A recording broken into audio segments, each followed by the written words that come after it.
Hello' সকলোকে নমস্কাৰ। এইটো আমাৰ বিলাহী গছ হয়।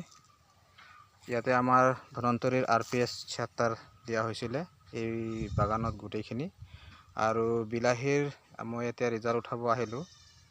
বিলাহীৰ খুব ভাল এটা ৰিজাল্ট, যেহেতু চাই আছে আপোনালোকে গছৰ যিটো ব্ৰাঞ্চেছ সেইটো মোটা মোটা হয় আৰু ফুলৰ সংখ্যাটো বহুত বেছি পৰিমাণে দেখা দিয়া গৈ আছে।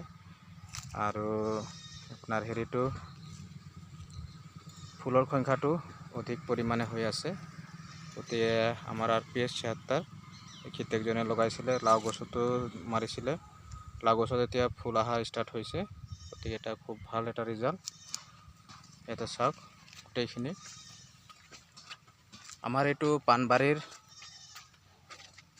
হয়। এইটো ঢেকীয়াজুলিৰ পাণবাৰী গাঁৱত খেতিয়কজনে লগাইছে আৰু খুব ভাল ৰিজাল্ট। লাও আপোনালোকে দেখিব পাইছে যে ফুল ওলাই আছে। এনে ধৰণৰ এটা আপোনাৰ লাও ষ্টাৰ্ট হৈ গৈছে, লগোৱা ধৰি আছে।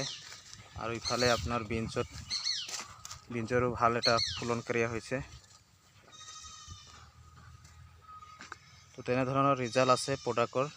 লাও চাই আছে, ইমান ধুনীয়া ধুনীয়া লাও হৈ আছে, ৰঙালাও। তো মোৰ ফালৰ পৰা এটাই অনুৰোধ, আমাৰ যিবিলাক ডিষ্ট্ৰিবিউটাৰ আছে ইহঁতো যাতে এনেধৰণৰ খেতিয়কৰ ঘৰত গৈ ডেমনষ্ট্ৰেশ্যন দিয়ে। আৰু ডেমনষ্ট্ৰেশ্যন দিলে খেতিয়কে যেতিয়া ৰিজাল্ট পাব, তেতিয়াহে খেতিয়কে আমাৰ RPS 76 আঁকোৱালি ল'ব। কাৰণ আমি যেতিয়ালৈকে ডেমনষ্ট্ৰেশ্যন নিদিওঁ তেতিয়ালৈকে কোনোৱে আমাৰ প্ৰডাক্টৰ গুণাগুণটো নাজানে। খেতিয়কে যদি আমি প্ৰমাণিত কৰি দেখাই দিওঁ, তেতিয়াহ'লে ইহঁতে আগন্তুক দিনত আমাৰ RPS 76 ব্যৱহাৰ কৰি থাকিব আৰু এটা আমাৰ ভাল ডিষ্ট্ৰিবিউটাৰ হৈ থাকিব বুলি মই আশা কৰোঁ। গতিকে মোৰ ফালৰ পৰা এটা অনুৰোধ, যিবিলাক ডিষ্ট্ৰিবিউটাৰ আছে চবেই এনে প্ৰচেছ লওক, যাতে এটা ঘৰত গৈ কিনে অলপ ডেমনষ্ট্ৰেশ্যন দি দিয়ে। আৰু তাহাঁতে যেতিয়া ৰিজাল্ট পাব, তো আপোনালোকৰ এটা ডিষ্ট্ৰিবিউটাৰ আহি পৰিব আপোনাৰ লগত। সকলোকে ধন্যবাদ এণ্ড থেংক ইউ।